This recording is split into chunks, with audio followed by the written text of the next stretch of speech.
انه تشتغل شوي ومن دون ما تملص. انه بالله يا بلال شو القصة؟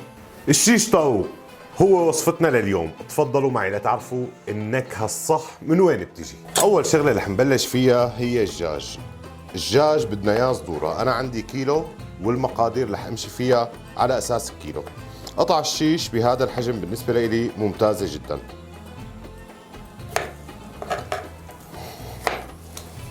طبعا لحتى تقطعوا الدجاج بسهولة كتير، فرزوا الدجاج قبل بوقت وبعد هيك قطعوه، اريح لكم، خصوصا اذا كانت السكاكين مو زيادة حدة. الدجاج وشفنا كيف بدنا نقطعه. شو البهارات اللي بدنا اياها؟ عندي نص معلقة من القولجان، نص معلقة بابريكا، نص معلقة من الكزبرة اليابسة، نص معلقة بهار ابيض، نص معلقة من الكمون، نص معلقة بصل بودرة، ونص معلقة توم بودرة، بالاضافة لنص معلقة زنجبيل وسن توم صغير، بس انا حاطط سنين لانه بدي النكهة قوية. هلا هي البهارات رح اخذها وحطها بالخلاط. هلا عرفنا البهارات اللي لازمتنا. فوقها بدنا ربع كاسة عصير ليمون فريش، ونص كاسة لبن، اللبن هو اللبن الزبادي، وبالإضافة لنص كاسة أو أكثر شوي، يعني تشغلت معلقة من الزيت النباتي، الزيت الأبيض، معلقة كبيرة من معجون الفليفلة، ومعلقة كبيرة من معجون البندورة. هلا رح نضربهم بالخلاط مع بعض، وبعد هيك بننزلهم فوق الدجاج. في عالم كتير لتبلة الشيش ما بتضيف اللبن، بتقول انه ما بدي لون الشيش يطلع مبلق. بالنسبة لإلي بيعطي طراوة للدجاج رهيبة، فلهيك انا دائما بفضل انه اضيفها. تحريكة مع بعض. هلا صار الشيش عندي جاهز، رح اتركه اقل شيء بالبراد 6 ساعات ل 8 ساعات لحتى اقدر اشتغل فيه. اذا عملتوه من قبل بنهار بتاخذوا النكهة اطيب واطيب. حبتين بصل، 3 حبات بندورة، معلقة مية البندورة أو دبس البندورة مع شوية زيت. كنت تقولوا لي هذا الحكي شو دخلوا بالشيش؟ هلا بقول لكم شو دخلوا بالشيش. هلا رح ننزل فوقيهم البرغلات.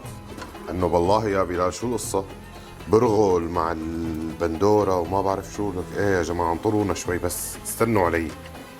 نعمل لهم تقليبتين ونحط فوقيهم الملح ونصبة المي. هذا يا جماعة اليوم بدي اقدم لكم الشيش طاووق. النكهة الدجاج حتاخدوها من المطبخ السوري، بس طريقة التقديم جايبينها من المطبخ التركي. مضى عندي على الشيش تقريبا 8 ساعات.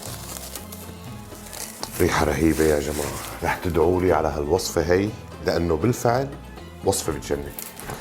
هلا عندي سياخ خشب، عادة لما بدنا نشويهم شوي وفي فحم وفي نار أو فرن، فعادة بنحطهم بالمي.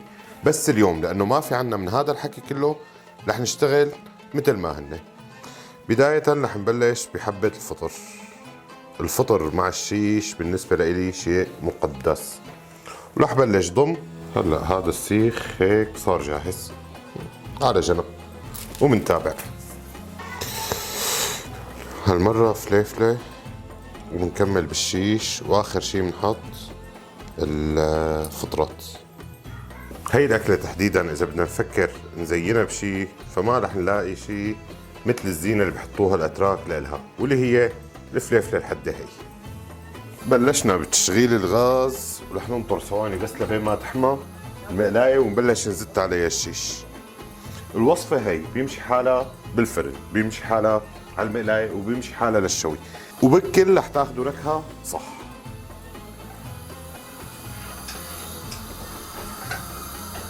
هلا صار وقت نقلبهم.